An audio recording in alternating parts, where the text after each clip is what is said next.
Start करेंगे question number 16 से। देखिए यहाँ पर, विच of the following correctly describe extrinsic motivation, चारों में से कौन सा ऑप्शन यहाँ पे करेक्ट रहेगा एक्सट्रिंसिक मोटिवेशन के रिगार्डिंग। देखिए एक्सट्रिंसिक मोटिवेशन हम बोलते हैं ऐसा मोटिवेशन जो बाहर के तरफ से आउटसाइड आपको प्रोवाइड किया जाता है स्टूडेंट को, ठीक है। इंट्रिंसिक और एक्सट्रिंसिक दो टाइप के मोटिवेशन रहते हैं। इंट्रिंसिक मोटिवेशन जो स्टूडेंट के अंदर से आप स्टूडेंट्स के इंटरनली तौर पे निकलता है उसको इंट्रिंसिक मोटिवेशन बोलते हैं, और बाहर की तरफ से जो रहता है एक्सट्रिंसिक मोटिवेशन। तो यहाँ हमको ऑप्शन पढ़ने के बाद ये चीज़ एकदम क्लियर समझ में आ जाएगी। फर्स्ट ऑप्शन में देखिए क्या बता रहा है आपको, motivation that come from a sense of personal satisfaction. देखिए पर्सनल सेटिस्फेक्शन जब आप कब सेटिस्फाई होगे, जब आप अंदर से आपको इत्मीनान रहेगा, तो ये इंट्रिंसिक मोटिवेशन का एग्जाम्पल है, तो ये ऑप्शन तो नहीं होगा। Second, motivation that come from personal enjoyment of the task. देखिए ये भी इंटरनल मोटिवेशन का ही टाइप है, ठीक है। आपको सेटिस्फेक्शन और एंजॉयमेंट जब आप अंदर से खुश रहोगे तभी ये हो पाएगा। थर्ड है कि ये motivation that come from internal factor. देखिए यहाँ पे तो साफ साफ बोल ही दिया उसने इंटरनल फैक्टर, तो ये ऑप्शन भी नहीं हो सकता। तीनों ही ऑप्शन नहीं है यहाँ पर, तो जाहिर सी बात है इसका फोर्थ वाला ही ऑप्शन होगा, डायरेक्ट हम यहाँ पे टिक कर सकते हैं।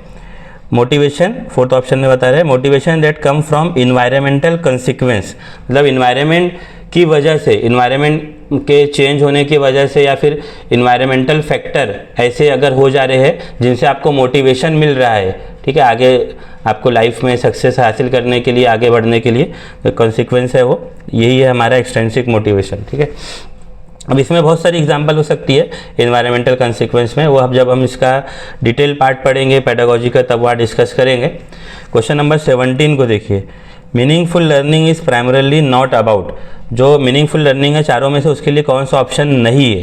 देखिए मीनिंगफुल लर्निंग एक ऐसा लर्निंग रहेगा जहाँ पर आप कुछ एक्चुअल में सीख रहे हैं, आपका मतलब कंसेप्चुअल अंडरस्टैंडिंग वहाँ पर यूज़ हो रहा है, आप कंसेप्ट सीख रहे हो। समझ में आ रही है क्या बात? जैसे आप अभी मेरे पास में यूट्यूब पर स्टडी कर रहे हैं तो ये मीनिंगफुल लर्निंग है, यानी आप डेफिनेटली आप यहाँ पे आपको जितना भी चीज़ आप सीखोगे to the point of exam है, ठीक है, आपको हेल्पफुल रहेगा ही। तो यहाँ देखते हैं हम लोग, बहुत आसान क्वेश्चन है ये। फर्स्ट ऑप्शन में बता रहे हैं कि अंडरस्टैंडिंग द कंसेप्ट, तो ये तो डेफिनेटली होगा ही, कंसेप्ट समझोगे तभी तो आपका मीनिंगफुल लर्निंग होगा, और मैं आपको हर क्वेश्चन में कंसेप्ट के साथ ही बता रहा हूँ। सेकंड है कंस्ट्रक्टिंग नॉलेज, ये भी मीनिंगफुल लर्निंग का ही एग्जाम्पल है। आप नॉलेज कंस्ट्रक्ट करोगे, यानी पुरानी इन्फॉर्मेशन को न्यू इन्फॉर्मेशन के साथ आप कनेक्ट कर दोगे, जोड़ दोगे, नॉलेज आपका इसमें इंक्रीज होगा। थर्ड है डेवलपिंग स्किल, ये भी डेफिनेटली मीनिंगफुल लर्निंग का ही पार्ट है, ठीक है। आपकी स्किल डेवलप होगी कब, जब आपका लर्निंग मीनिंगफुल रहेगा, ठीक है। तो तीनों ही ऑप्शन यहाँ पे मीनिंगफुल लर्निंग के लिए हमको उसका नेगेटिव ऑप्शन बताना था, तो इसका फोर्थ आंसर ही है मेमोराइजिंग इन्फॉर्मेशन। देखिए कहीं पर भी अगर आपको पेडागोजी में मेमोराइजिंग, रट्टाफिकेशन इस तरीके के वर्ड अगर आते हैं तो वो ऑप्शन निगेटिव ही रहेगा, ठीक है। कभी भी यहाँ पर हम बच्चों को मेमोराइजिंग द कंसेप्ट इसके लिए फोकस नहीं करते हैं, बल्कि उनको अंडरस्टैंडिंग द कंसेप्ट, ठीक है, कंस्ट्रक्टिंग नॉलेज, ये सब पॉजिटिव वर्ड्स है। तो जब हमारा पूरा पेडागोजी पढ़कर हो जाएगा ना, तो पेडागोजी के लिए क्या पॉजिटिव वर्ड्स है, क्या नेगेटिव वर्ड्स है, उनको भी हम डिस्कस करेंगे। उससे आपको फिर बहुत ज़्यादा हेल्पफुल रहेगा एग्जाम में ऑप्शन को देखते हुए क्या आंसर हो सकता है, तुरंत आप वहाँ पे क्लिक करोगे, ठीक है। और जैसे ही हमारा मतलब सिलेबस हो जाएगा ना पढ़कर, ठीक है, तब आपको फिर इतना पूरा पढ़ने की ज़रूरत भी नहीं पड़ेगी क्वेश्चन को एग्ज़ाम में। अभी तो मैं आपको कंसेप्ट सिखाते हुए बता रहा हूँ, इसलिए हमको थोड़ा टाइम लग रहा है।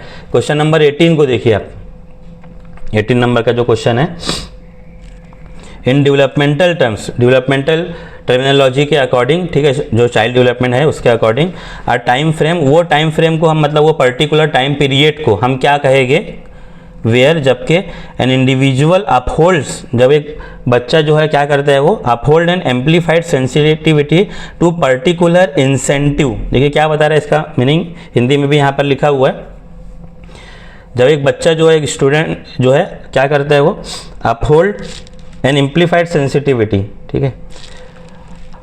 एम्पलीफाइड सेंसिटिविटी को हम हिंदी में बोल सकते हैं एक तरीके से बढ़ी हुई संवेदनशीलता, मतलब जो बहुत ज़्यादा स्टूडेंट सेंसिटिव है, संवेदनशील है, ठीक है, उसको वो अपहोल्ड करता है, ठीक है, उसको वो मतलब एक तरीके से पकड़ के रखता है, ठीक है, टू पर्टिकुलर इंसेंटिव। किस लिए? पर्टिकुलर इंसेंटिव्स के लिए, कुछ जो है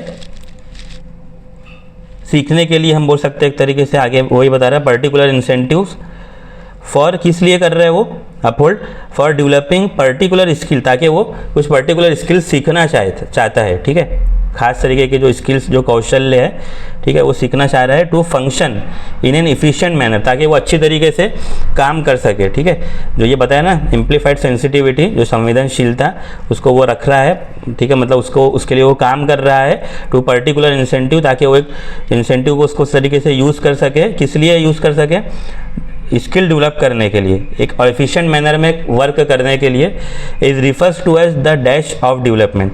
तो ये जो टाइम पीरियड है, कौन सा टाइम पीरियड रहेगा डेवलपमेंट का। देखिए बहुत से स्टूडेंट ने यहाँ पर वो जैसा क्वेश्चन में देखे कि यहाँ पर बताया जा रहा है कि सर पर्टिकुलर इंसेंटिव है, कोई खास तरीके के इंसेंटिव के लिए, तो ये वर्ड को देखते हुए उन्होंने 4 ऑप्शन में से इंसेंटिव पीरियड को टिक कर दिए, जो कि टोटली रॉन्ग है। आपको ना पहले यहाँ पे लाइन का मीनिंग समझना है, उसके बाद फिर ये चारों ऑप्शन को समझना है, फिर कौन सा ऑप्शन हो सकता है वो आपको यहाँ पर मैच करना है, ठीक है। यहाँ जो फर्स्ट लाइन में बोले ना डेवलपमेंटल टर्म का कौन सा टाइम पीरियड है, जबकि एक स्टूडेंट, एक बच्चा जो है एक एम्प्लीफाइड सेंसिटिविटी को अपहोल्ड करता है फॉर टू पर्टिकुलर इंसेंटिव्स, ठीक है, एक खास तरीके के एक पर्टिकुलर इंसेंटिव तक। क्योंकि देखिए ये जो है आपका मेन आंसर है, मतलब ये जो है ना आपका मेन एक तरीके से हम बोल सकते हैं क्वेश्चन है, जिससे आपका मेन आंसर निकलेगा। ये जो टाइम पीरियड है ये बच्चे के लिए फॉर पर्टिकुलर स्किल डेवलप करना है, ताकि वो एफिशिएंट मैनर में काम कर सके, ठीक है। ये जो मैंने अंडरलाइन करा है, इसी से के अकॉर्डिंग आपको आंसर ढूंढना है। तो ये हमारा जो है कीवर्ड्स है, ठीक है। आगे आगे जैसे आपका मतलब क्लास होंगी तो आप इसमें कीवर्ड्स क्या है सेंटेंस के अंदर, क्वेश्चन के अंदर, उसको हाईलाइट करना सीखेंगे, ठीक है। आपको यहाँ पे वो टाइम पीरियड ढूंढना है जहाँ बच्चा स्किल्स को अपहोल्ड करे। तो देखिए यहाँ पे मैं ऑप्शंस आपको पढ़ के एक बार समझा देता हूँ। फर्स्ट वाला आपका ऑप्शन है स्टिमुलस पीरियड, ठीक है। स्टिमुलस पीरियड किसको कहेंगे हम, कि ये वो टाइम ड्यूरेशन है जबकि जो बच्चा है उसमें इसका जो स्टूडेंट्स का चाइल्ड का जो स्टिमुलस है बहुत ज़्यादा वो एक्टिव रहता है, प्रेजेंट रहता है उसके अंदर। अब ये चीज़ है क्या है, what is mean by stimulus, ठीक है। ये जो है कोई भी चीज़ हो सकती है जिससे कि ऑर्गेनाइज्म यानी स्टूडेंट को उसकी लाइफ में उसको वो डिटेक्ट करे, या कोई उसके थ्रू कोई उसको रिस्पॉन्स मिले, ठीक है। अब क्या हो सकता है, ये आपका एक्सटर्नल इवेंट भी हो सकता है। स्टिमुलस जो है एक्सटर्नल इवेंट जैसे लाइट हो गया या साउंड हो गया।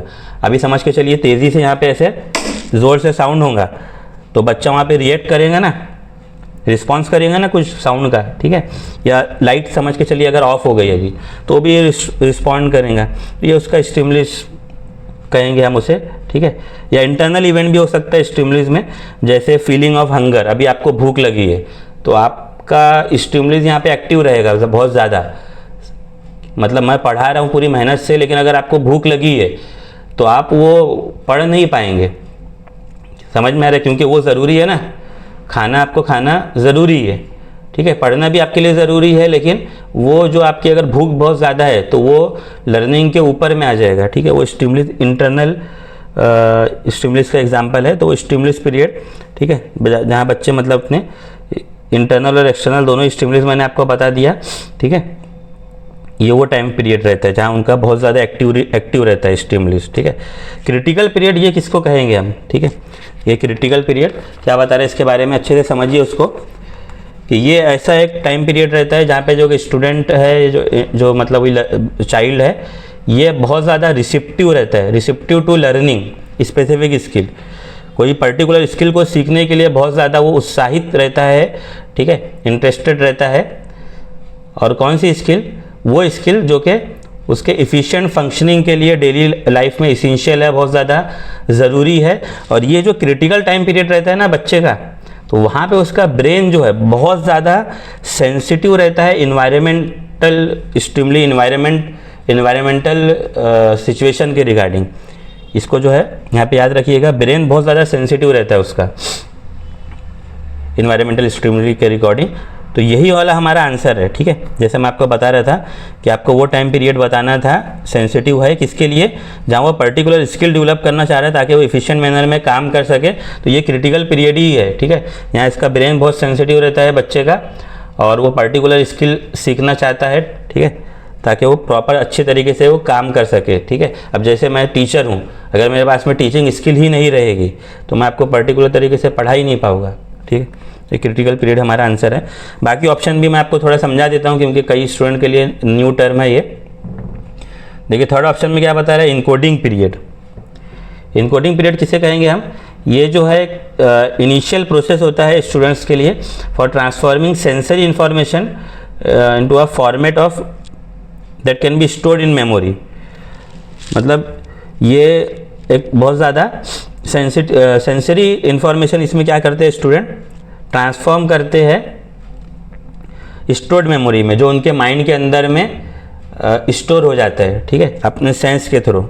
जैसे मैं ये लिख रहा हूँ, अब मैं यहाँ पे कुछ राइटिंग करूँगा, कुछ लिखूँगा, मैं लिखने के बाद में वो इन्फॉर्मेशन मेरे माइंड में एक तरीके से स्टोर हो जाएगा। यहाँ पे मेरा सेंस यूज़ हो रहा है ना, आँखों का इस्तेमाल कर रहा हूँ मैं, ठीक है, अपने हाथों का भी इस्तेमाल कर रहा हूँ, इसको टच करके लिख रहा हूँ ना मैं, और अपने आँखों से देख रहा हूँ, ठीक है। तो उस तरीके से वो मेरे माइंड के अंदर में स्टोर हो जाएगा। इनकोडिंग पीरियड मतलब एक तरीके से मैंने अपने माइंड में उस चीज़ को इनकोड कर दिया जो यहाँ पे लिखा हुआ था, ठीक है।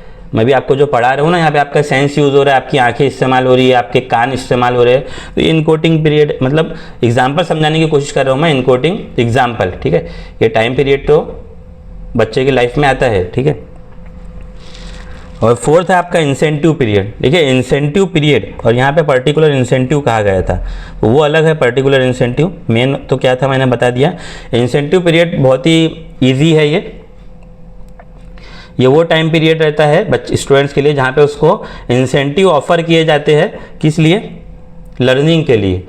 जो टीचर है या फिर जो उसके पेरेंट्स है, ठीक है, इंसेंटिव ऑफर करते हैं। जैसे वो 3 इडियट मूवी के अंदर में आपने एक सॉन्ग सुने होंगे, 3 इडियट मूवी आमिर खान की, कि 99% मार्क्स लाओगे तो घड़ी वरना छड़ी। तो वो एक तरीके का इंसेंटिव है, ठीक है। अगर आप में स्टूडेंट ने 99% मार्क्स लिए तो इंसेंटिव में क्या मिलेगा उसको? घड़ी मिल जाएंगी, और नहीं लाया तो फिर उसको मार पड़ेगी, छड़ी मिलेगी, ठीक है। नेक्स्ट क्वेश्चन नंबर 19 को देखते हैं, ठीक है। देखिए कई स्टूडेंट मुझे मतलब बता रहे थे कि सर आपका जो है थोड़ा डिजिटल क्लासरूम रहता तो थोड़ा ज़्यादा अच्छा रहता। देखिए हमारा भी इनिशियल सेटअप ही आपने देखे होंगे, चैनल पे व्यू वगैरह मतलब सब्सक्राइबर वगैरह भी थोड़ा कम है। अगर आपको लग रहा है कि आपको यहाँ पर सीखने के लिए मिल रहा है, आपको थोड़ा हेल्पफुल हो रहा है, तो प्लीज़ चैनल को सब्सक्राइब करिए, वीडियो को शेयर करिए, लाइक करिए, क्योंकि मैं उसी चीज़ को देखते हुए मतलब आगे वर्क कर पाऊँगा, ठीक है। कंटिन्यू अगर मुझे इसमें वीडियोस बनाना है, क्लास लेना है, यानी स्टूडेंट्स की तरफ से रिस्पांस रहेगा तो ही मतलब मेरे अंदर एक तरीके का मोटिवेशन क्रिएट होगा। आप मेरे लिए एक्सटर्नल मोटिवेशन का काम करिए, ठीक है। इंटरनल मोटिवेशन तो मुझे अपने अंदर से क्रिएट करना है। क्वेश्चन नंबर 19 को देखिए, यहाँ पे असर्शन यानी स्टेटमेंट और रीज़न है, उसके अकॉर्डिंग इस टाइप के क्वेश्चन हम डिस्कस कर चुके हैं। तो पहले स्टेटमेंट यानी असर्शन को हम पढ़ते हैं। क्या बता रहे हैं यहाँ पे देखिए, teacher should distance themselves from student. देखिए बिल्कुल नेगेटिव बात बता रहे हैं कि टीचर को ना क्लासरूम में स्टूडेंट से एक डिस्टेंस मेंटेन करके रखने का। क्यों डिस्टेंस मेंटेन करना? And place primary responsibility for learning on them only. और सिर्फ प्राइमरी रिस्पॉन्सिबिलिटी के तौर पे क्या बता रहे हैं टीचर की कि ओनली लर्निंग पर ही फोकस करें। देखिए लर्निंग तो हमारी मेजर रिस्पॉन्सिबिलिटी है, लर्निंग तो आपको करना ही है ना, लेकिन ये आप टीचर होकर स्टूडेंट से डिस्टेंस अगर बना लेंगे तो उनके दिमाग में क्या चल रहा है, क्या प्रॉब्लम आ रहा है, उनको मतलब वहाँ क्लासरूम में क्या इशू है वो आप नहीं समझ पाओगे। जैसे बहुत से टीचर्स को मैंने देखा है इस तरीके से, क्लासरूम में जाते हैं वो बस एक जगह चेयर पे बैठ जाएंगे, वहीं से पूरा डिक्टेट कर रहे हैं, समझा रहे हैं, बता रहे हैं वहीं पर ही, या अगर कोई खड़े होकर बोर्ड पर पढ़ा रहे हैं तो बस बोर्ड तक ये एक्टिव है। स्टूडेंट्स के पास जाके उनसे नहीं पूछ रहे, जिसको हम गैलरी वॉक बोलते हैं। क्लासरूम के अंदर आप पर्टिकुलर बेंच डेस्क पे जा रहे हो हर स्टूडेंट से, ठीक है, सामने जो बैठे हुए स्टूडेंट्स हैं, मिडिल में, पीछे में, उनसे इंटरेक्ट कर रहे हो, उनसे पूछ रहे हो, तो वो एक प्रॉपर रिस्पॉन्सिबिलिटी है टीचर की। मैंने ट्यूशन क्लास वगैरह में भी देखा है कई ऐसे टीचर को, ये एक पर्टिकुलर एक जगह पे जाके बैठ गए हैं, वहीं बच्चों को बुला रहे ट्यूशन में कि मेरे पास आओ अपना लेकर, आप भी जाइए उनके पास में। जब तक आप एक्टिवली इन्वॉल्व नहीं होंगे उनसे, ठीक है, तब तक वो बच्चे आपसे कनेक्ट नहीं हो पाएंगे, ठीक है। तो ये ऑप्शन स्टेटमेंट असर्शन तो यहाँ पे टोटली रॉन्ग है हमारा। अब रीज़न को हम देखते हैं। यहाँ पे देखिए रीज़न में क्या बता रहे हैं, एक मिनट थोड़ा ये स्क्रीन हाईलाइट हो रही है, हाँ ठीक है। रीज़न में देखिए क्या बता रहा है, लर्निंग टेक्स प्लेस, लर्निंग कब होता है इफेक्टिवली, अच्छी तरीके से, in an authoritative rather than a democratic environment. बिल्कुल गलत बात बोल रहा है ये भी, ये लर्निंग अच्छी तरीके से कब होती है? अथॉरिटिव इन्वायरमेंट में बोल रहा है वो, डेमोक्रेटिक इन्वायरमेंट के मुकाबले में। डेमोक्रेटिक इन्वायरमेंट मतलब वही है जहाँ बच्चों से इन्वॉल्व हो रहे हो, ठीक है, उनसे बात कर रहे हो, उनकी प्रॉब्लम को सुन रहे हो, समझ रहे हो, उनको प्रॉब्लम का सॉल्यूशन बता रहे हो, ठीक है। क्लासरूम में अगर कोई इशू है, कोई स्टूडेंट का पर्सनल कोई इशू है, ठीक है, वो सुन के उसको समझा रहे हो, बता रहे हो। और अथॉरिटिव इन्वायरमेंट तो मतलब क्या होगा कि टीचर एक अथॉरिटी है, बस वो टीचर का काम है कि सिर्फ पढ़ा देना है, सिलेबस कंप्लीट कर देना है, ठीक है। उसके आगे फिर बच्चों को समझ में आ रहा है नहीं आ रहा है, क्या इशू है, उससे टीचर को कोई लेना देना नहीं है। तो ये अथॉरिटिव और इन्वायरमेंट है, ठीक है। जैसे स्कूल के जो प्रिंसिपल वगैरह रहते हैं नॉर्मली वो उस तरीके का ये करते हैं बिहेव, अथॉरिटिव इन्वायरमेंट, क्योंकि स्कूल के प्रिंसिपल का तो मतलब मेन रिस्पॉन्सिबिलिटी वही है कि पूरे स्कूल उनको मैनेज करना है। तो पर्टिकुलर हर टीचर के पास, हर स्टूडेंट के पास जाके वो उनकी प्रॉब्लम को तो नहीं सुन सकते हैं ना। लेकिन एज अ टीचर आपका इस तरीके से नहीं रहने का है, अथॉरिटिव। कई सारे टीचर्स को मैंने ऐसे भी देखा है कि मतलब वो एकदम बहुत ज़्यादा स्ट्रिक्ट होकर डांट डपट कर बच्चों को ये करते हैं, पढ़ाते हैं।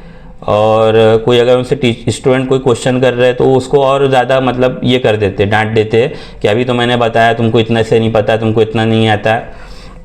तो देखिए वैसा मत करिए, हो सकता है कोई स्टूडेंट को समझने के लिए टाइम लगे, ठीक है, तो आप उनको बताइए। हाँ, अगर कोई स्टूडेंट ऐसा लग रहा है आपको कि जानबूझ के क्लासरूम को डिस्टर्ब कर रहा है, डिसिप्लिन ख़राब कर रहा है, तब वहाँ पर आप उसके अपोज में एक्शन ले सकते हैं, लेकिन हर बच्चे के लिए नहीं, ठीक है। किसी को समझने के लिए थोड़ा टाइम लग सकता है। तो आपको डेमोक्रेटिक इन्वायरमेंट एडॉप्ट करना है, ठीक है, अथॉरिटी इन्वायरमेंट नहीं। तो यहाँ पे दोनों ही ऑप्शन गलत, मतलब दोनों ही स्टेटमेंट गलत है हमारे लिए, रीज़न वाला भी और स्टेटमेंट जो हमारा मेन असर्शन है वो भी। तो इसका आपका फर्स्ट वाला ऑप्शन होगा both A and R false, ठीक है। क्वेश्चन नंबर 20 को देखिए, challenges in social communication are evident in. अगर ऐसा कोई बच्चा है जो मतलब प्रॉपर तरीके से सोशल कम्युनिकेट नहीं कर पा रहा है अपने फ्रेंड्स के साथ या टीचर के साथ या और मतलब अपने पड़ोसियों के साथ, घर में भी वो समझ के चलिए बच्चा जो है अपने भाई बहन के साथ सोशल कम्युनिकेशन, क्योंकि प्राइमरी सोसाइटी जो है, प्राइमरी सोशलाइजेशन जो है आपका बच्चे का, वो फैमिली से ही स्टार्ट होता है। अगर बच्चा अपने मतलब वो अपने फैमिली मेम्बर के साथ, कजिन्स के साथ या अपने सिबलिंग्स, बड़े भाई बहन के साथ सोशल कम्युनिकेशन नहीं कर पा रहा है, चैलेंजेस जा रहे हैं उसको, तो ये किस तरीके का मतलब इविडेंट है, किस बात का यहाँ पे सबूत है। आपको देखिए 4 ऑप्शन यहाँ बताए हैं, इसमें से कुछ पॉइंट तो हमने इसके पहले क्वेश्चन में पढ़े हुए हैं। देखिए फर्स्ट ऑप्शन है यहाँ पे सेरिब्रल पाल्सी।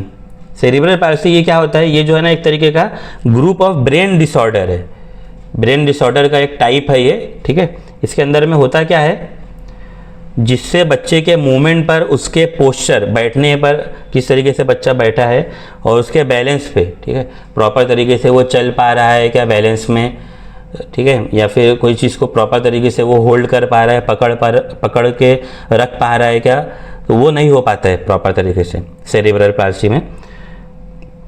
और इसको ग्रुप ऑफ ब्रेन डिसऑर्डर कहा जाता है। मतलब सिर्फ एक पर्टिकुलर डिसऑर्डर नहीं है ब्रेन में, एक से ज़्यादा हो सकते हैं जो उसके मूवमेंट पर, मोशन पर, उसके पोस्चर पे अफेक्ट डालते हैं, ठीक है। ऐसे बच्चे मतलब नॉर्मल बच्चों के जैसे चल भी नहीं पाते और प्रॉपर तरीके से मतलब चल नहीं पा रहे, तो वो दूसरा कोई चीज़ है जैसे साइकिलिंग करना है वो भी नहीं कर पाते अच्छी तरीके। तो सेरिब्रल पाल्सी तो नहीं है सोशल कम्युनिकेशन के लिए। नेक्स्ट है हमारा ऑटिज्म स्पेक्ट्रम डिसऑर्डर। देखिए इसके बारे में मैंने आपको इसके पहले क्वेश्चन में बताया था, इसको शॉर्ट में हम ASD कहते हैं। तो ये जो है ना एक तरीके का डेवलपमेंटल डिसऑर्डर है, मैंने आपको बताया था डिसेबिलिटी है, डेवलपमेंटल डिसेबिलिटी, जो कि ब्रेन में डिफरेंस की वजह से होती है, ठीक है।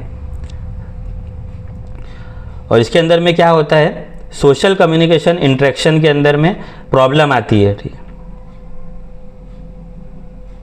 इसमें कई बार जो है ना बच्चे रिपीटेटिव बिहेवियर करते हैं उनका, और रिपीटेटिव इंटरेस्ट, बार बार वही एक ही इंटरेस्ट के लिए वो बोलते रहते हैं, ठीक है। जैसे उनको एक तरीके का इंटरेस्ट है केक खाने का, ठीक है, आपने उनको केक ला के दे दिए, फिर से वो बोलेंगे केक चाहिए, मतलब रिपीटेटिव इंटरेस्ट, एक ही तरीके का बिहेवियर बार बार रिपीट कर रहे हैं, समाज में इंटरेक्ट नहीं हो पाते। जैसे मैंने आपको बताया ना क्वेश्चन के अंदर में, अपने फैमिली मेम्बर से, अपने पड़ोसियों से, फ्रेंड्स के साथ में वो एडजस्ट नहीं हो पाते। तो यही हमारा आंसर है ASD, ऑटिज्म स्पेक्ट्रम डिसऑर्डर। ठीक है। थर्ड जो है लर्निंग डिसेबिलिटी के बारे में भी मैंने आपको बताया था, जैसे डिसलेक्सिया है, reading related problem, dysgraphia, writing related problem है, ठीक है। और फोर्थ में attention deficient hyper activity disorder, ADHD के बारे में भी आपको मैंने बताया था कि जहाँ पे बच्चे, यानी जिन बच्चों में ये प्रॉब्लम रहती है तो वो कोई भी चीज़ पर फोकस कर ही नहीं पाते, उनका फोकस बहुत ही कम टाइम में बहुत ही मतलब आसानी से बिल्कुल डिस्ट्रैक्ट हो जाते हैं, अपना माइंड को फोकस कर ही नहीं पाते बिल्कुल वो। Next 21 question, which of the following statement represent proximodistal principle of development. कौन सा ऑप्शन जो है यहाँ पर आपका प्रोक्सीमोडिस्टल प्रिंसिपल ऑफ डेवलपमेंट को दर्शाता है। तो पहले ये चीज़ है क्या, प्रोक्सीमोडिस्टल प्रिंसिपल ऑफ डेवलपमेंट, वो आप समझ लीजिए। देखिए इसमें क्या होता है, बच्चा जो है ना कंट्रोल करना सीखता है अपने सेंट्रल पार्ट को, बॉडी के सेंट्रल पार्ट को। जैसे सेंट्रल पार्ट का एग्जांपल अगर हम ले, आपका जैसे ट्रंक है, ट्रंक मतलब आपका जो धड़ है ना, हिंदी में जिसको हम ट्रंक को धड़ बोलते हैं, धड़ समझते हैं ना, धड़ के ऊपर आपका ये है, आपका हेड है, आपका सर है, ठीक है। जो धड़ है जिसके अंदर आपके हाथ कनेक्टेड है, ठीक है, हैंड कनेक्टेड है आपके ट्रंक में, और धड़ के ऊपर आपका सर है, ठीक है। सर अगर काट दिया आपका तो सिर्फ धड़ बचेगा ना ऊपर से। तो प्रोक्सीमोडिस्टल प्रिंसिपल ऑफ डेवलपमेंट वही है जहाँ बच्चा अपने सेंट्रल पार्ट, बॉडी के सेंट्रल पार्ट, जैसे धड़ मैंने आपको बताया, ट्रंक जो है उसको कंट्रोल करना सीखता है before developing controlling the hand and feet. अपने हाथ और पाँव को कंट्रोल करने के पहले अपने धड़ को, अपने ट्रंक को कंट्रोल करना वो सीखता है, ठीक है। प्रोक्सीमोडिस्टल प्रिंसिपल ऑफ डेवलपमेंट उसे हम कहते हैं। जैसे इसका अगर एग्जांपल मैं दूं आपको, तो उसमें क्या हो सकता है, जैसे जो बच्चे देखे होंगे आपने, बच्चे खड़ा होने से पहले ऐसे अपने बॉडी को रोल करना वो सीख लेते हैं। जैसे समझ के चलिए एक छोटा सा बच्चा है, 2 महीने का, 2-2.5 महीने का बच्चा, तो अब उतना छोटा बच्चा तो खड़े नहीं होगा, तो अपने बॉडी को, अपने पाँव को कंट्रोल करने के पहले वो ऐसा टर्न करना सीख लेता है। एक 3 महीने का समझ लीजिए बच्चा, उसको आपने ऐसे बेड पे लिटा दिए, 3-4 महीने के बाद ना फिर ऐसा वो टर्निंग करना सीख लेता है। इस तरीके से इसे फेस में है तो फिर इधर टर्न हो जाएगा, या इधर लेफ्ट में या राइट में ऐसे टर्न हो जाएगा। कई बच्चे तो ऐसा पूरा गोल गोल घूम जाते हैं, छोटे बच्चे दिख रहे हैं ना, ऐसे गोल गोल घूम जाते हैं। तो वही अपने वो ट्रंक के ज़रिए, अपने धड़ के ज़रिए बॉडी को कंट्रोल करना सीखते हैं। फिर बाद में वो हाथ और पाँव को कंट्रोल करते हैं, चीज़ों को पकड़ना सीखते हैं, अपने पैर के ज़रिए खड़े होकर चलना सीखते हैं, ठीक है। तो वो एग्जाम्पल है उसका, ठीक है। अब वही आपको एग्जाम्पल जो मैंने बताया उस तरीके का एग्जाम्पल यहाँ पे ऑप्शन में से ढूंढ के आपको बताना है, ठीक है। तो ऑप्शन पढ़िए ज़रा, मैं जब तक पानी पी लेता हूँ।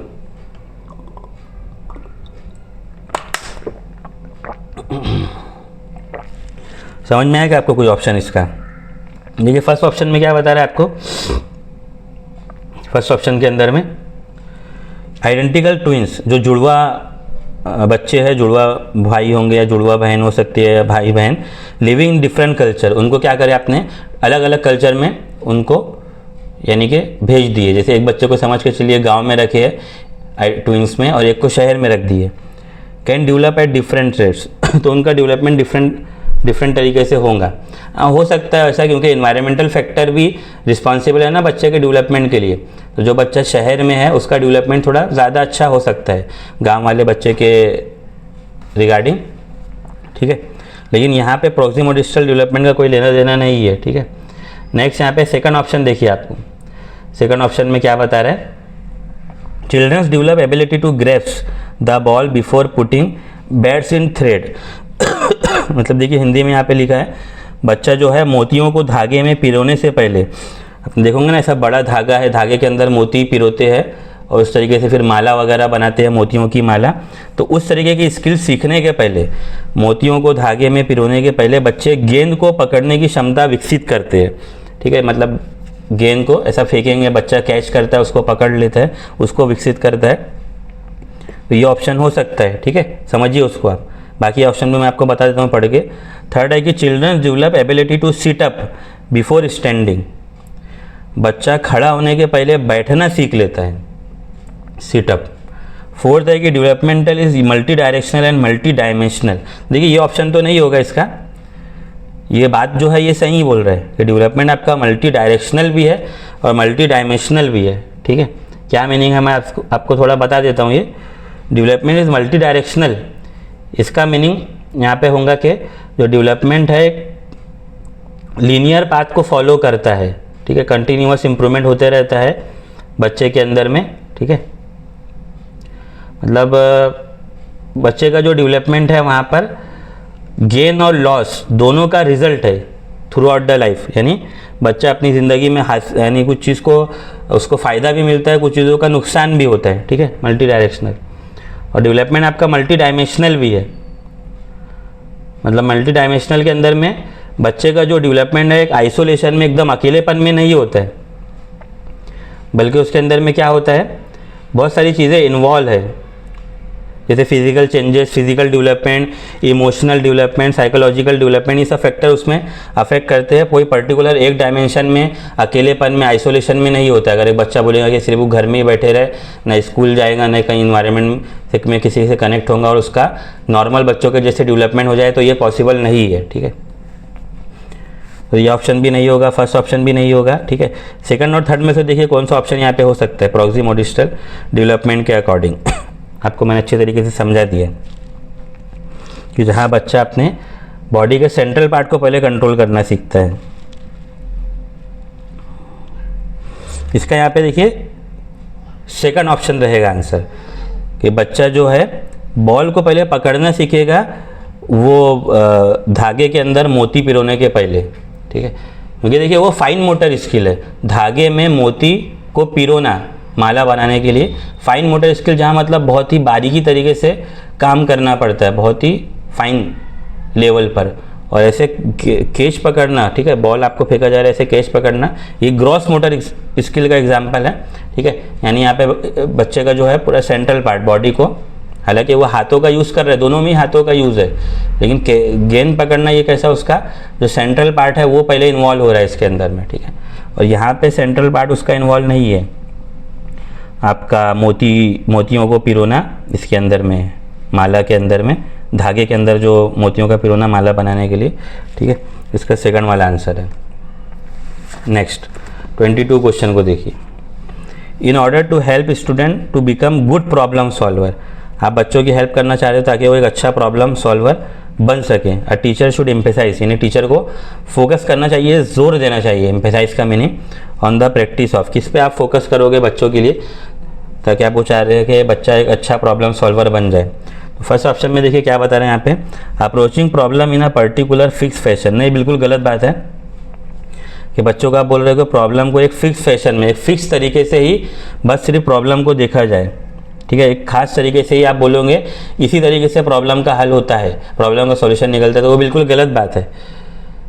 एक प्रॉब्लम का देखिए बच्चे की लाइफ में जो प्रॉब्लम है किस सिचुएशन में आ रही है, किस बैकग्राउंड में आ रही है, फिर वहाँ पे बच्चा कितना कैपेबल है प्रॉब्लम को सॉल्व करने के लिए, वो सब चीज़ों को देखना पड़ता है। तो एक प्रॉब्लम का कोई, या फिर जो यहाँ पे बोले ना, प्रॉब्लम्स को एक पर्टिकुलर फिक्स फैशन में, फिक्स तरीके से आप देखोगे तो उस तरीके से सॉल्व नहीं कर पाएंगे। समझ में आया क्या? क्योंकि किस सिचुएशन में आ रही है प्रॉब्लम आपकी लाइफ में, ठीक है, फिर आपका क्या बैकग्राउंड है, वो सब चीज़ों को देखना पड़ता है, उसके अकॉर्डिंग सॉल्यूशन को फाइंड आउट करना पड़ता है, ठीक है। कभी ऐसा भी हो सकता है कि एक प्रॉब्लम को आप एक बार में सॉल्व नहीं कर पा रहे हो, तो फिर क्या करूँगा, आप इजीली सॉल्व करने के लिए उसको थोड़ा थोड़ा करके सॉल्व करेंगे, ठीक है।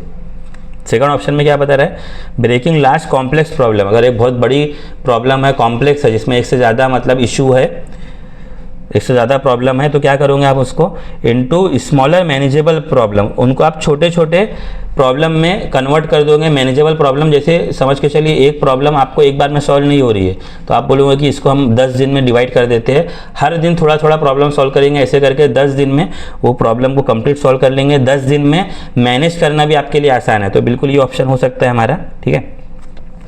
बाकी ऑप्शन भी मैं आपको पढ़ के बता देता हूँ। थर्ड है कि सेंटरिंग, यानी आप फोकस करोगे only on particular piece of information related to problem. Problem के बाद सिर्फ एक ही पहलू पर, एक ही पॉइंट पर आप फोकस करोगे, बिल्कुल गलत बात है। आपको हर तरीके से प्रॉब्लम को देखना पड़ेगा, समझना पड़ेगा। सिर्फ एक इशू को आप देखोगे तो आप पूरे प्रॉब्लम को नहीं समझ पाओगे, तो थर्ड ऑप्शन बिल्कुल गलत है। जैसे जैसे अभी आपका मतलब स्टडी होगी, आप इस तरीके से फाइंड आउट करना सीख लोगे ऑप्शन को, क्या सही है क्या गलत हो सकता है। फोर्थ है कि focusing on information that confirm existing believes and preconception. यहाँ पे क्या बता रहा है कि आप सिर्फ कौन से इंफॉर्मेशन पे फोकस करोगे, जो कि बता रहा है that confirm existing belief and pre conception, जो आप पहले से जिस चीज़ को मानते हो, जो आपको बिलीफ है, या प्री कंसेप्शन जो चीज़ों को आपने मतलब आपको जो पहले ही बता दिया गया है, पहले ही से ही आपको जिनका नॉलेज है, उन्हीं चीज़ों को आप उसमें फोकस करोगे, उस प्रॉब्लम के सॉल्व करने के लिए उन्हीं इन्फॉर्मेशन को आप फोकस करोगे, तो वो भी बिल्कुल गलत बात है। क्योंकि ऐसा हो सकता है कि आपकी लाइफ में ऐसा कोई प्रॉब्लम आ जाए, ऐसी कोई बात आ जाए जिसके बारे में आपने कभी सुना ही नहीं होगा, कभी अपनी ज़िंदगी में देखा ही नहीं होगा, कभी उसके बारे में पढ़ा ही नहीं होगा। और ऐसा हो सकता है क्योंकि हमारी लाइफ में ऐसे चैलेंजेस आते ही रहते हैं ना। ऐसा कोई मुश्किल आ जाए जो आपने कभी उस तरीके की सिचुएशन देखा ही नहीं है, और आप वहाँ पर अगर वही पुराने तरीके से ही सॉल्व करने की कोशिश कर रहे हो, पुराना ही अपना नॉलेज, पुराने ही स्किल्स का वहाँ यूज़ कर रहे हो, तो नहीं होगी वो प्रॉब्लम सॉल्व। कुछ प्रॉब्लम हो सकती है जो उस तरीके की सिमिलर प्रॉब्लम रहे, लेकिन अगर कुछ प्रॉब्लम बिल्कुल न्यू टाइप की आ गई, तब वहाँ पे आपका वो फिक्स इन्फॉर्मेशन, ठीक है, वो बिलीव्स काम थोड़ी करेगी। ये भी नहीं है, तो हमारा बिल्कुल सेकंड वाला ऑप्शन है इसका 22 का, ठीक है। और ये बिल्कुल सही तरीका है बच्चों को प्रॉब्लम सॉल्वर बनाने के लिए, क्योंकि ज़्यादातर बच्चे वहीं पर सुन के डर जाते हैं।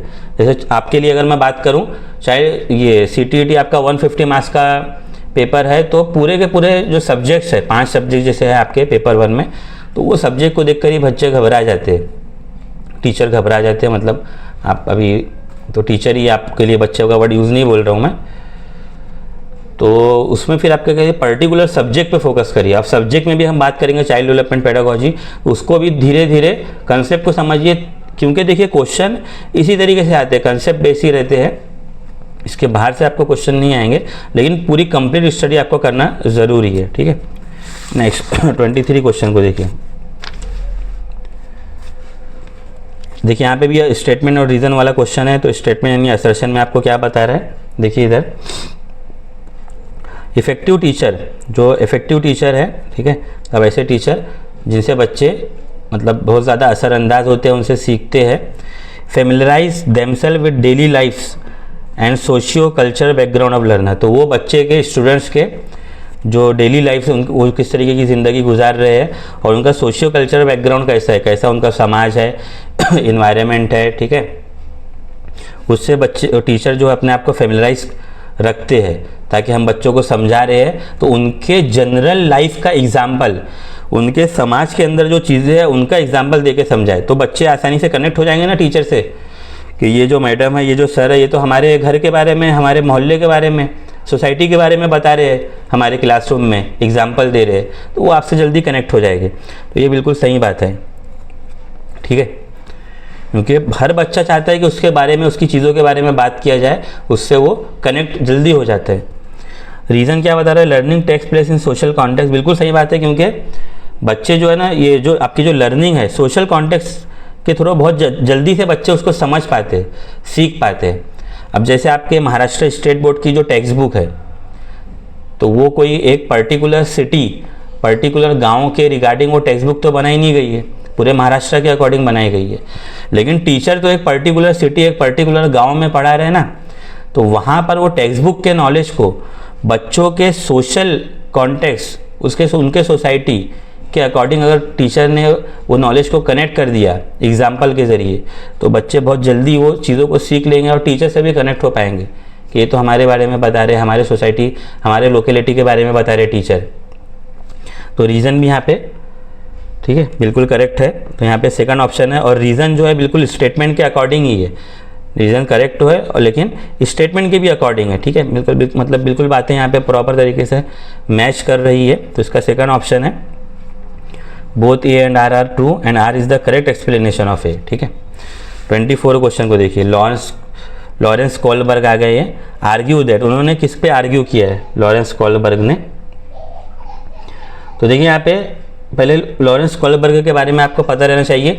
जैसे हमारा पेपर की स्टडी हो जाएगी तो फिर हम लोग पर्टिकुलर जो आपके साइकोलॉजिस्ट है उनके व्यू, उनकी थ्योरी, उन्होंने क्या चीज़ें बताई है, ठीक है, उनके रिगार्डिंग क्या क्वेश्चन आए हुए सीटेड एग्ज़ाम में तो वो सब पूरा स्टडी करेंगे। तो अभी शॉर्ट में मैं आपको बस लॉरेंस कोलबर्ग के बारे में बता देता हूँ।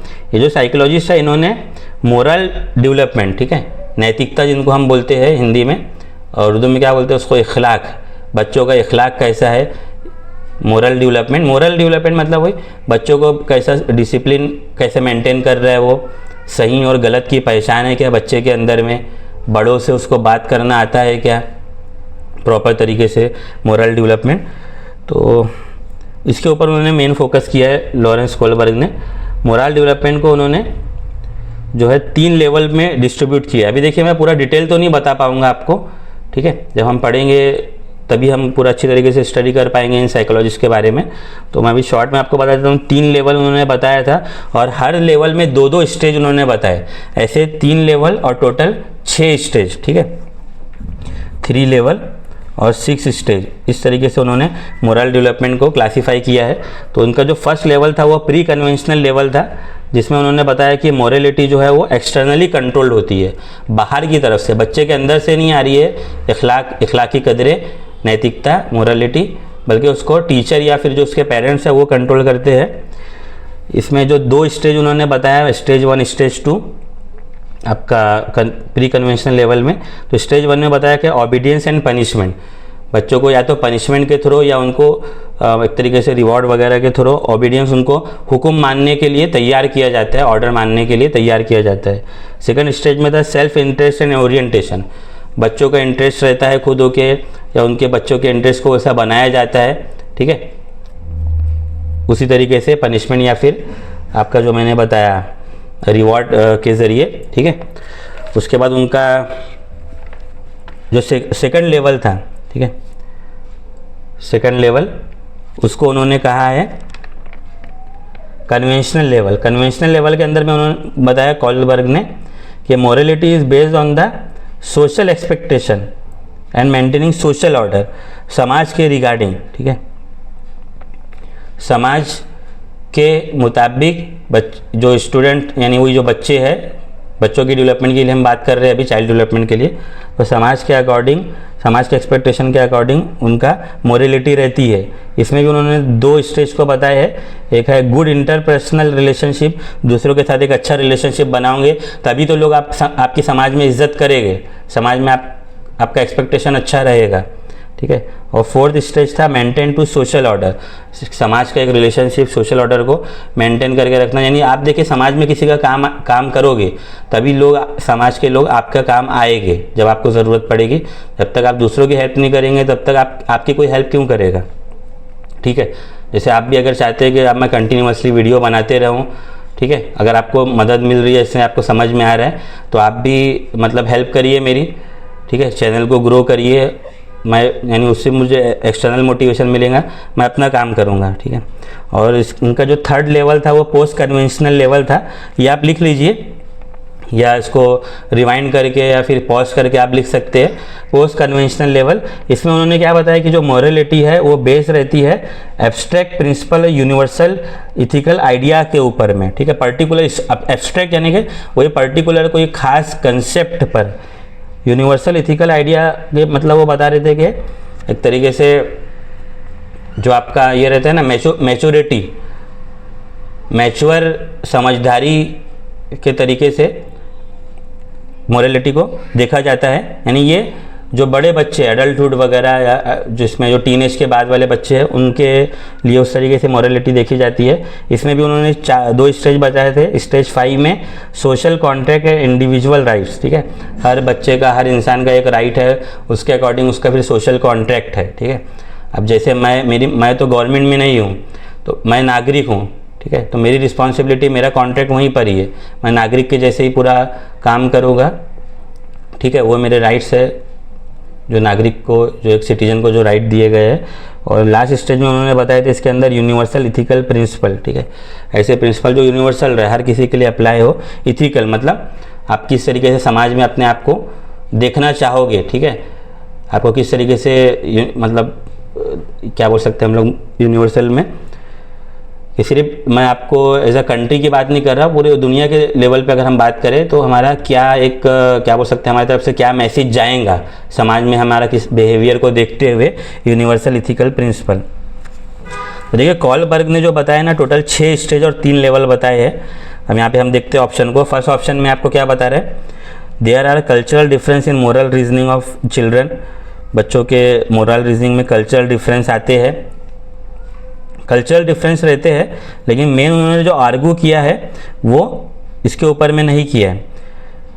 सेकंड है कि moral development occurs progressively in stage, बिल्कुल सही बात है। जो 6 स्टेज मैंने आपको बताया ना, 3 लेवल, हर लेवल में 2 स्टेज, और ऐसे करके जो टोटल 6 स्टेज है तो वो प्रोग्रेसिवली है, ठीक है। ऐसा नहीं है कि बच्चा डायरेक्ट 4th स्टेज पे चले जाएगा या फिर 6th स्टेज पे चले जाएगा, स्टेप बाय स्टेप प्रोग्रेसिवली उसके स्टेज में डेवलपमेंट होता है ये, ठीक है।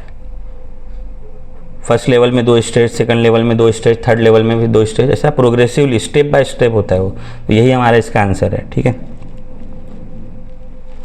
इसी पे उसने पूरा आर्ग्यू किया, उसी पे उसका मेन थ्योरी है, ठीक है। बाकी फिर देखिए थर्ड और फोर्थ ऑप्शन तो नहीं है। There are gender difference in moral reasoning of children. देखिए ये तो जेंडर डिफरेंस मतलब वो जेंडर वाइज की बात कर रहे हैं कि लड़का है तो उसका मोरल डिफरेंस मोरल रीजनिंग अलग होगा, लड़की है तो अलग होंगी। वो तो कुछ लेवल पर होता है, सोशल लेवल पे। यानी आप देखोगे लड़कियों को जो है ना, ज़्यादातर जो गर्ल्स है वो वेल बिहेव रहती है नॉर्मली लड़कों के मुकाबले में, ठीक है। फोर्थ है कि moral development in children occurs in continuous manner. Continuous manner में नहीं होता है बल्कि वो स्टेप बाय स्टेज, ठीक है। टोटल 6 स्टेज जो बताया गया है उस मैनर में होता है। तो सेकंड ऑप्शन है इसका। 25 को देखिए आप, ठीक है। देखिए कोशिश तो कर रहा हूँ मैं शॉर्ट में ही इसको समझाने का, लेकिन जहाँ कंसेप्ट के लिए ज़रूरत पड़ती है तो उन क्वेश्चन में थोड़ा टाइम आपको लगेगा ही। 25 क्वेश्चन है, चिल्ड्रंस लर्न्स बेटर, बच्चे अच्छे तरीके से सीख पाते हैं इफ़ द एक्सपीरियंस, अगर उनको किस चीज़ का एक्सपीरियंस होगा। देखते हैं यहाँ पे हम लोग। देखिए फर्स्ट ऑप्शन में क्या बता रहा है, moderate level of excitement to learn, सीखने के लिए जो एक्साइटमेंट हो कैसा वो मॉडरेट हो, ना बहुत ज़्यादा ना बहुत कम, ठीक है, मॉडरेट लेवल का। सेकंड है कि high degree of anxiety to perform. देखिए ये तो बिल्कुल गलत बात है, उनको आपने बहुत ज़्यादा एंजाइटी यानी बेचैनी, ठीक है, बेइत्मीनानी अगर उनको मिल रही है परफॉर्म करने के लिए, ठीक है, सीखने के लिए, उसको नॉलेज को अप्लाई करने के लिए अगर कोई तरीके की उनके अंदर में एंजाइटी बेचैनी है तो वो कभी सीख ही नहीं पाएंगे।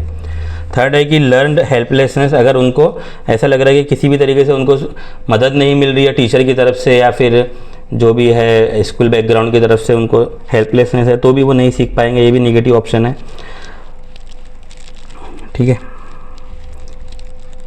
Next, low level of alertness during activity, मतलब उनको एक्टिविटी वगैरह के बीच में बिल्कुल कम लेवल का, लो लेवल का क्या बता रहे हैं, ऑल्टरनेस है, यानी किसी तरीके का वो जो है वो गतिविधि, सतर्कता जो हिंदी में कहा गया है, एक्टिवली तौर पे वो इन्वॉल्व नहीं हो पा रहे हैं, ठीक है, एक्टिविटी के अंदर में सतर्क नहीं है वो, एक्टिव नहीं हो पा रहे हैं, ठीक है। ऑल्टरनेस मतलब इन्वॉल्वमेंट नहीं हो पा रहा है उनका, ठीक है। एक तरीके से वो पैसिव बनते जा रहे हैं जो बच्चे हैं। टीचर एक्टिव बन जा रहा है, पूरा टीचर ही सब कुछ कर ले रहा है, बच्चे सिर्फ पैसिव बन जा रहे हैं, ठीक है। तो वो उनका लर्निंग के अंदर में माइंड नहीं लगेगा, ठीक है, क्योंकि बच्चे आज का जो हमारा एजुकेशन है जिसके लिए हम लोग ये पूरा पेडागॉजी पढ़ रहे हैं तो वहाँ पे बच्चे एक्टिव लर्नर है, एक्टिव लिसनर है, ठीक है। जो ट्रेडिशनल एजुकेशन हुआ करता था पुराने ज़माने के एजुकेशन में, वहाँ बच्चे रहते थे पैसिव लर्नर, ठीक है। आज का एजुकेशन ऐसा नहीं है, जो आपका प्ले वे बेस्ड मेथड है, एक्टिविटी बेस्ड टीचिंग है, एक्टिविटी बेस्ड लर्निंग है, वो उसी लिए ही रखा गया है। देखिए ये भी हमारा गलत ऑप्शन है, तो उसका आपका फर्स्ट वाला ऑप्शन ही रहेगा, moderate level of excitement to learn. अब कई स्टूडेंट यहाँ बोलेंगे सर यहाँ मॉडरेट लेवल क्यों कहा गया है, हाई लेवल ऑफ एक्साइटमेंट क्यों नहीं कहा गया। तो देखिए आपके लाइफ में हाई लेवल ऑफ एक्साइटमेंट कब आता है, हर दिन तो आएगा नहीं ना, लेकिन लर्निंग तो आपको हर दिन करना है। जैसे आप अभी एग्ज़ाम दे रहे हो, हाई लेवल ऑफ एक्साइटमेंट कब आएगा, एग्ज़ाम देते टाइम थोड़ी आएगा, जब रिजल्ट आएगा तभी आएगा ना, समझ आ रही क्या बात। लेकिन लर्निंग तो आपको हर बार करना है, तो लर्निंग के लिए मॉडरेट लेवल ऑफ एक्साइटमेंट चाहिए, ठीक है, क्योंकि डेली स्कूल जाना है, डेली का पढ़ना है, ठीक है। और हाई लेवल ऑफ एक्साइटमेंट तो मैंने बताया आपको, फिर जो पर्टिकुलर ये रहता है रिजल्ट डे है, ठीक है, इस तरीके के लेवल पे ही आता है वो।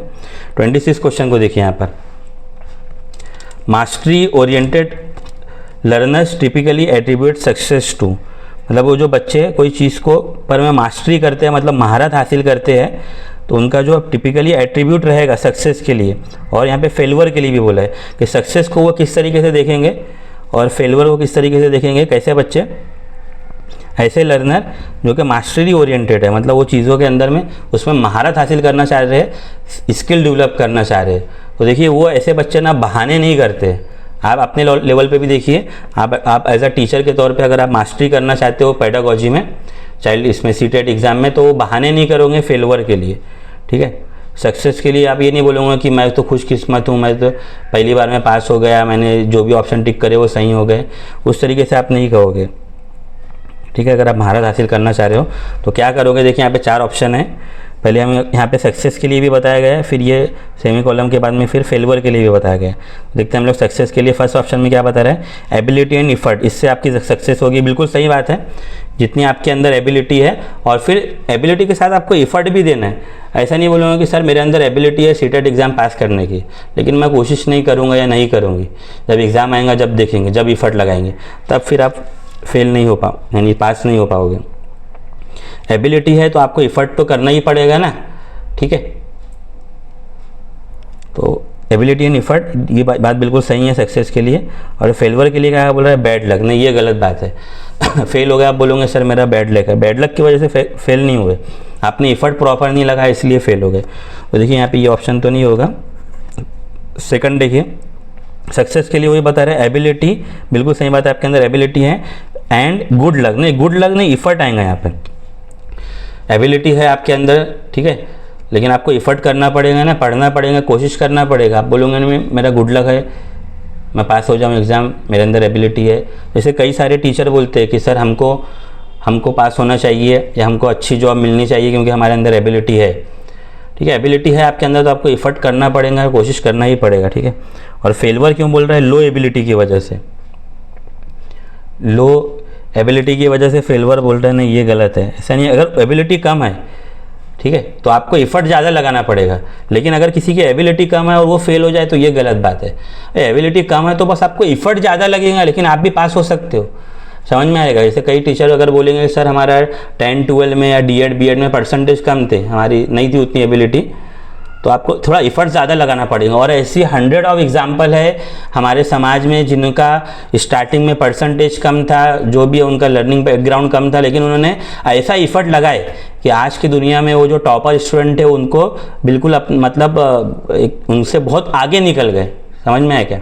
तो ये मत देखिए कि आपके अंदर एबिलिटी कम है तो आपका बैड लक हो रहेगा या कुछ रहेगा। अपना इफर्ट डबल कर दीजिए, ठीक है।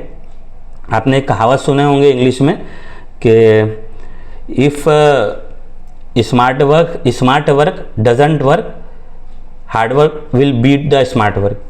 मतलब जो ऐसे पर्सन जो स्मार्ट वर्कर है, ठीक है, अगर वो काम नहीं करेंगे तो जो हार्ड वर्कर है वो उनको बीट कर देते हैं। कछुए और खरगोश की कहानी से भी हमको यही सबक मिलता है।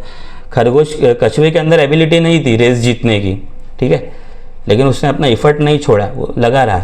और खरगोश के अंदर एबिलिटी थी लेकिन उसने वो टाइम को ये कर दिया, ख़राब कर दिया, तो खरगोश हार गया, ठीक है।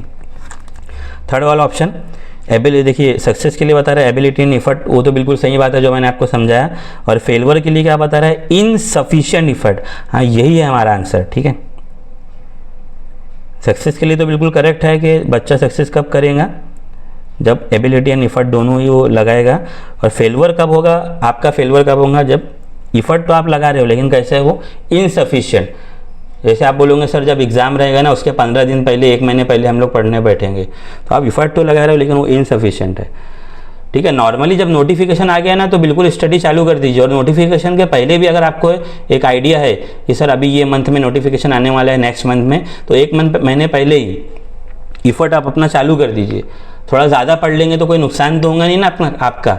ये दुनिया में आज तक स्टडी करने से, पढ़ने से, ज़्यादा पढ़ लेने से किसी का कोई भी नुकसान नहीं हुआ है, ठीक है। कई बोलेंगे कि सर 4 महीना पढ़ना चाहिए था, हमने 5 महीना पढ़ लिया, 1 महीना पढ़ के हमारा नुकसान हो गया, ऐसा कोई बोलेगा क्या?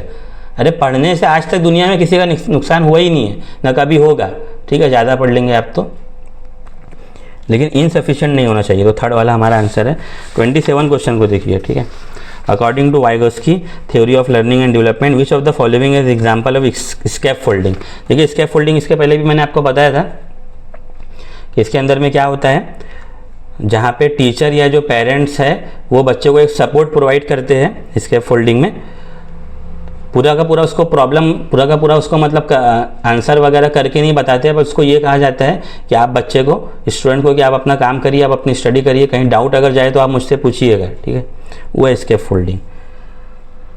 तो स्कैप फोल्डिंग का एग्जांपल आपको बताना है। फर्स्ट ऑप्शन है कि providing a student with a grade for their work as motivation, उनको ग्रेडिंग कर दीजिए ना, ये नहीं है स्कैप फोल्डिंग। है तो ग्रेडिंग तो फाइनल प्रोडक्ट है, फाइनल टास्क है, second, providing a student with a reading assignment, आप उनको एक असाइनमेंट दे रहे हो रीडिंग पढ़ने के लिए, and asking them to answer question independently. देखिए ये भी बिल्कुल गलत है, इंडिपेंडेंटली, क्योंकि स्केप फोल्डिंग में हम बच्चे को अकेला नहीं छोड़ते हैं, उनके साथ में कनेक्ट रहते हैं, ठीक है, इंडिपेंडेंटली नहीं छोड़ते हैं बच्चे को। Third, demonstrating a skill to student, बच्चों को आप कोई स्किल करके बता रहे हो, उनको परफॉर्म करके बता रहे हो, डिमॉन्स्ट्रेट करके बता रहे हो, and then having them master it on their own, ये भी बिल्कुल गलत बात बोल रहा है जो ऑन देयर ओन है। आप बच्चों को बोल रहे, जैसे आपने बच्चों को साइकिल चला के बता दिया, फिर आप बच्चों को बोल रहे हो कि आप खुद होकर साइकिल चलाओ ऑन देयर ओन, ये बिल्कुल गलत बात है। मैं बार बार बोल रहा हूँ, स्केप फोल्डिंग में उनको आप हेल्प मतलब जो है ना, उनको सपोर्ट प्रोवाइड करते हो, उनको आप पूरा का काम करके नहीं देते हो, लेकिन उनको ये बोलते हो कहीं डाउट रहे तो हमको पूछना, वो है स्केप फोल्डिंग। अब तीनों ही ऑप्शन गलत है, तो फोर्थ आंसर यहाँ पर होगा आपका breaking a task down into smaller steps, आप जो काम है उसको स्मॉलर स्टेप, छोटे छोटे पार्ट में उसको डिवाइड कर दिया, and providing support as needed. जैसे एक क्वेश्चन है, उसको सॉल्व करने को दिया आपने बच्चों को, ठीक है, तो आपने बच्चों को बोले देखो 15 मिनट का टाइम है, आपने उसको डिवाइड कर दिया स्टेप में, 15 मिनट का टाइम है, अब इसको सॉल्व करिए, और जब आपको ज़रूरत पड़े हमसे तो हमसे पूछिए, ठीक है, providing support as needed, 15 minute में आपको सॉल्व करना है, ठीक है, जहाँ ज़रूरत पड़े तो पूछिए, ठीक है, तो वही है स्केप फोल्डिंग। 28 क्वेश्चन को देखिए, according to Vygotsky children speak to themself, जिसको हम प्राइवेट स्पीच बोलते हैं ना, जब बच्चे खुद होकर अपने से बात करते हैं, कब करते हैं वो आपको बताना है। तो देखिए फर्स्ट ऑप्शन में क्या बता रहा है आपको, to provide self reinforcement when adults are ignoring them. Reinforcement किसको बोलेंगे हम लोग, इसमें जो है ना कोई चीज़ को मतलब स्ट्रांग बनाया जाता है बार बार होने के लिए, जैसे हम रिवीजन करते हैं, रिवीजन भी एक तरीके का रीइंफोर्समेंट है। क्यों मैं बार बार रिवीजन करूँ, जैसे आपने ये पढ़ लिए मेरे साथ में, फिर आप रिवीजन कर रहे हो, फिर बाद में और रिवीजन कर रहे हो, क्यों कर रहे हो, ताकि आप वो इन्फॉर्मेशन को, वो लर्निंग को स्ट्रांग बनाना चाहते हैं कि अगर एग्जाम में उससे रिलेटेड क्वेश्चन आ जाए जो मैं पढ़ा रहा हूँ तो बिल्कुल करेक्ट आंसर आप दे सकें, तो वो रीइंफोर्समेंट है। तो सेल्फ रीइंफोर्समेंट, खुद होकर बच्चे वो उसको रिवीजन कर रहे हैं, खुद होकर वो इन्फॉर्मेशन को बार बार वो याद कर रहे हैं, कब, अगर बच्चे अडल्ट जो है, बड़े लोग, टीचर या फिर जो पेरेंट्स है, वो अगर उनको इग्नोर कर दे रहे हैं, तो ये नहीं है प्राइवेट स्पीच, ठीक है, ये तो रीइंफोर्समेंट का टाइप है, ठीक है। रीइंफोर्समेंट टीचर भी करते हैं पॉजिटिव और नेगेटिव तरीके से, ठीक है। जैसे पॉजिटिव रीइंफोर्समेंट में क्या होगा कि एक बच्चे की आपने तारीफ़ कर दे रहे हो कि तुम पढ़ सकते हो, अच्छा पढ़ोगे, तुम पढ़ोगे तो मुझे बहुत खुशी होगी, ठीक है। और नेगेटिव रीइंफोर्समेंट में क्या होगा कि जैसे एक बच्चा पनिशमेंट के डर की वजह से होमवर्क कर रहा है, उसको पता है कि कल मैं अगर होमवर्क लेके नहीं गया तो ये मैडम, ये सर हमको मारेंगे या फिर मुर्गा बना देंगे या जो भी पनिशमेंट करेंगे, वो नेगेटिव रीइंफोर्समेंट का एग्जाम्पल है। सेकंड है बिकॉज दे आर ईगोसेंट्रिक, बिल्कुल गलत है ये भी, सेकंड ऑप्शन। ईगोसेंट्रिक तो एक अलग चीज़ है, प्राइवेट स्पीच एक अलग चीज़ है, ठीक है। ईगोसेंट्रिक कब होता है, जब एक पर्टिकुलर टॉपिक से रिलेटेड, पर्टिकुलर इशूज से रिलेटेड बच्चों के अंदर में ईगो आ जाए कि नहीं ये हमारा ही काम है, ये हमको ही मिलना चाहिए, ठीक है। जैसे फर्स्ट प्राइज़ है, कोई बच्चे अगर ईगोसेंट्रिक रहे, वो बोलेंगे कि फर्स्ट प्राइज़ हमको ही मिलना चाहिए। जैसे थ्री इडियट मूवी के अंदर आपने वो सीन देखे होंगे, जब वो चतुर रामालिंगम जो रहता है, नहीं सॉरी, हाँ बराबर, चतुर रामालिंगम क्या बोलते थे उसको, रेंचू, ठीक है, जो आमिर खान का रोल था, जब वो फर्स्ट आ जाता है और उसका जो अपोजिट कैरेक्टर रहता है, क्या नाम है उसका, साइलेंसर, साइलेंसर का नाम क्या था थ्री इडियट मूवी में,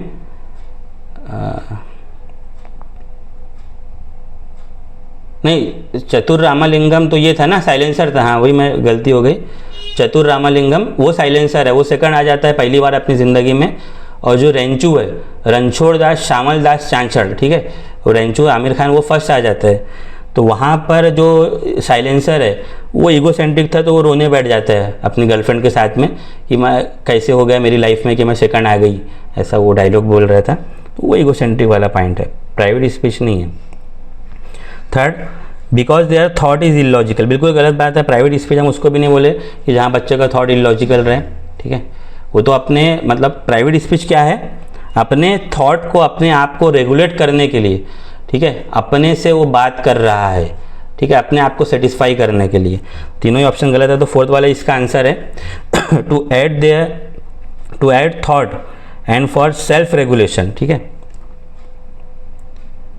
देखिए हेड यानी कि हेल्प करने के लिए, सहायता लिखा है, अपने थॉट की हेल्प करने के लिए, मदद करने के लिए, और ख़ुद को सेल्फ रेगुलेट यानी जो सोच रहा है अपने लिए सोच रहा है वो, या फिर उस इंफॉर्मेशन को वो अपने लेवल पर स्ट्रॉन्ग बनाने के लिए, ठीक है, रेगुलेट करने के लिए वो प्राइवेट स्पीच कर रहा है। और आप भी करे होंगे बचपन में, चाइल्डहुड में, और अभी भी करते हैं कई बार, ठीक है। जैसे आपको एग्ज़ाम देना है तो आप अपने आप को प्राइवेट स्पीच कर रहे हैं कि एग्ज़ाम हमको पास करना ही है, कैसे भी किसी भी तरीके से, जितना भी हमको इसमें एफर्ट लगाना है, कोशिश करना है, हम डेफिनेटली उसमें करेंगे ही, ठीक है। तो सेल्फ रेगुलेशन के लिए आप कर रहे हो प्राइवेट स्पीच। 29 क्वेश्चन को देखिए, eight which level of Kohlberg moral development, कौन सा जो लेवल है कोलबर्ग का मोरल डेवलपमेंट का, जो अभी हमने पढ़े 3 level, does individual ethical behaviour mainly depends on the mindset that what do people think of me, जहाँ पे वो बच्चे का, स्टूडेंट का जो बिहेवियर है मोरल डेवलपमेंट का, इथिकल बिहेवियर का, वो दूसरों के माइंडसेट पे डिपेंड करता है कि समाज में लोग मेरे बारे में क्या सोचेंगे, समाज के अंदर में मैं किस तरीके से देखा जाता हूँ। तो ये सेकंड ही लेवल है, कन्वेंशनल लेवल, जो मैं आपको बता रहा था कि जहाँ पे जो मोरलिटी है वो सोशल एक्सपेक्टेशन और सोशल ऑर्डर पे डिपेंड रहती है। जहाँ आपने गुड इंटरपर्सनल रिलेशनशिप स्टेज 3 और maintaining the social order stage 4 को देखे थे, समाज से रिलेटेड जो है आपका कन्वेंशनल लेवल, ये थर्ड वाला ऑप्शन है इसका, ठीक है। लास्ट क्वेश्चन देखिए यहाँ पर अभी, children often come up with their own explanation of event around them. देखिए बिल्कुल सही बात है, कई बार स्कूल के अंदर में जैसे उनको चीज़ें पढ़ाई जाती है, साइंस वगैरह के अंदर पर्टिकुलरली, तो वो कई सारे उनके माइंड में जो कंसेप्ट रहते हैं, जो उनको घर में कहानी के ज़रिए या घर के लोगों ने कोई तरीके से उनको बताया होगा, उस तरीके का उनके माइंड में वो कंसेप्ट रहता है, ठीक है। तो वो आप उस तरीके से एक्सप्लेनेशन बताते हैं जब उनको बताया जाए स्कूल में कोई टॉपिक से related. On being probe as to why does it rain, Siya से, तो इसी के रिगार्डिंग टीचर ने बच्चों से पूछा कि बारिश क्यों होती है, तो सिया एक लड़की है, वो क्या कह रही है, जो उसको मतलब उसकी विचारधारा थी, जो उसको घर में जो चीज़ बताई गई होगी या फिर जो उसका माइंडसेट होगा। जैसे छोटे बच्चों को हम क्या करते हैं नॉर्मली, वही राजा रानी गुड़ियों की इस तरीके की कहानियाँ वगैरह सुनाते हैं ना, तो उनका माइंडसेट उस तरीके से ही बना रहता है। तो बारिश क्यों हो रही है तो पूछा गया, तो ये सिया क्या बोल रही है स्टूडेंट देखिए हम लोग पेपर 1 के लिए स्टडी कर रहे हैं, तो पहली से 5वीं क्लास की स्टूडेंट होंगी सिया, या तो फर्स्ट की या 5th क्लास की, या उसके बीच में। सिया बोल रही है God was tired of carrying the bucket of water. देखिए ये थोड़ा ऐसा मतलब इलॉजिकल टाइप से उसका एक्सप्लेनेशन है, क्योंकि उनका माइंडसेट उसी तरीके का है ना, छोटी बच्ची हो, तो वो बोल रही कि जो भगवान, जो खुदा है, जो गॉड है, वो पानी की बकेट, पानी की बाल्टी को रखे अपने मतलब पकड़े हुए थक गए होंगे ऑन इस शोल्डर, अपने मतलब शोल्डर पे उन्होंने अपने कंधे के ऊपर में वो बाल्टी को रखे हुए है इतने टाइम से, और उसमें थक गए हैं वो, इस तरीके से उसका एक्सप्लेनेशन था। इसलिए वो मतलब बारिश हो रही है कि यानी कि उन्होंने, जो गॉड है, उन्होंने बकेट को थोड़ा ऐसे नीचे किया होगा या थोड़ा उसका पानी फेंक दिया होगा, उस तरीके से वो पानी गिरते हुए नीचे हमको ज़मीन पर मिल गया। तो इस तरीके का जो एक्सप्लेनेशन है वो किस चीज़ को यहाँ पे दर्शा रहा है, क्या उसका उनका मतलब व्यू है स्टूडेंट का यहाँ पर। देखिए फर्स्ट ऑप्शन में क्या बता रहा है आपको, इलिस्ट्रेट, यानी ये दर्शाता है कि childrens are not capable of any reasoning, कोई भी तरीके की वो रीजनिंग नहीं कर सकती है। देखिए वो जो बोल रही है तो वो उसका एक लॉजिक है, एक तर्क है, भले ही वो मतलब निगेटिव लॉजिक है, ठीक है, हमारे हिसाब से बोलेंगे तो बिल्कुल इलॉजिकल है, लेकिन वो रीजनिंग तो कर रही है। फर्स्ट ऑप्शन तो नहीं है। Second, prove that children's thinking is much lesser than adult quantitatively, यानी यहाँ पर आप ऐसा बोल रहे हो कि वो बच्ची का जो थिंकिंग है, ठीक है, वो बहुत ही कम है बड़ों के मुकाबले में, क्वांटिटिवली लेवल पे, क्वांटिटी लेवल पे, यानी जैसे बच्चे, बड़े लोग ज़्यादा सोच पा रहे हैं, ठीक है, क्वालिटी लेवल पे बात नहीं कर रहा है ऑप्शन में, क्वांटिटेटिव लेवल पे बात कर रहे हैं कि बच्चे, बड़े लोग जो है बहुत ज़्यादा सोच लेते हैं, ठीक है, और छोटे बच्चे क्वांटिटेटिव लेवल पे नहीं सोच पा रहे, तो ये तो बिल्कुल गलत बात है। अरे छोटे बच्चे हमारे से ज़्यादा सोचते हैं, छोटे बच्चे ही तो इतना ज़्यादा क्वेश्चन करते हैं, समझ में आया क्या, बड़े लोग उतना क्वेश्चन नहीं करते, उतना नहीं सोचते जितना छोटे बच्चे सोचते हैं। सेकंड ऑप्शन यहाँ गलत है। थर्ड, इंडिकेट, यानी ये दर्शाता है कि चिल्ड्रंस हैव नेव अंडरस्टैंडिंग, देखिए नेव का मतलब क्या होता है, यानी जो बच्चों का एक तरीके से ये रहता है ना, view the world without with innocence. वो बच्चे जो है ना दुनिया को बिल्कुल एकदम मासूमियत से अपने जो उनके माइंड के अंदर में जो बातें पहले बताई गई होंगी उसके हिसाब से देख रहे हैं, ठीक है। इसको हम हिंदी में अनुभवहीन भी बोलते हैं, कोई भी तरीके का उनको एक्सपीरियंस अनुभव नहीं है, ठीक है। नेव या प्री एग्जिस्टेंस बिलीव, पहले से उनके माइंड में जो कहानियों के ज़रिए या बड़े जो लोग हैं उनकी बातों के ज़रिए जो चीज़ें बिठा दी गई है उसी को ही वो मान लेते हैं, वही है नेव। समझ में आई क्या बात? जो भी उनके कल्चर में, उनके समाज में उनकी जो लिमिटेड अंडरस्टैंडिंग है, ठीक है, वही है नेव अंडरस्टैंडिंग, ठीक है। Naive understanding rooted at their cultural context, जो उनके कल्चर में, उनके समाज में जो चीज़ उनको बता दी गई है, समझा दी गई है, उसी के अकॉर्डिंग अगर वो सोच रहे हैं, with which they try to understand event, और उसी के ज़रिए वो इवेंट को, जो टीचर बता रही है, जो इवेंट है कि बारिश हो रही है, उसको वो समझने की कोशिश कर रहे हैं। तो यही हमारा आंसर है। समझ में आ रही क्या बात? ठीक है। जैसे आपने बचपन में कहानी सुने होंगे, मुझे याद आ रही है इसमें कहानी कि वो समुंदर का पानी खारा क्यों होता है। तो एक कहानी में मैंने पढ़ा था कि एक इंसान के पास एक ऐसी चक्की लग जाती है जिसमें से जो भी उससे बोलो चक्की से तो वो निकलते रहता है, और किसी वजह से फिर एक बार वो इंसान समुंदर में चले जाता है और चक्की में से उसको नमक चाहिए होता है, तो वो बोलता है कि चक्की चक्की नमक निकाल, और वो चक्की में से नमक निकलते रहता है, और उसकी वो इंसान की नाव भी डूब जाती है और वो चक्की में से नमक अभी तक निकल रहा है, ऐसा वो कहानी में बताया गया है। तो यही वही है नेव अंडरस्टैंडिंग। अगर कभी बच्चों से पूछ लिया टीचर ने कि नमक कैसे बनता है, तो बच्चा वहाँ बोल देगा कि चक्की में से नमक अभी भी निकल रहा है इसलिए नमक बनता है, ठीक है। वो नॉर्मल बात है, ठीक है। हमारे इसका थर्ड वाला ही ऑप्शन है। तो हमारे पेपर कंप्लीट होता है। अगर आपको देखिए वीडियो पसंद आए तो प्लीज़ लाइक शेयर सब्सक्राइब करिए, और नेक्स्ट वीडियो आपको कौन से टॉपिक पे चाहिए कमेंट करिए, ठीक है। Thank you.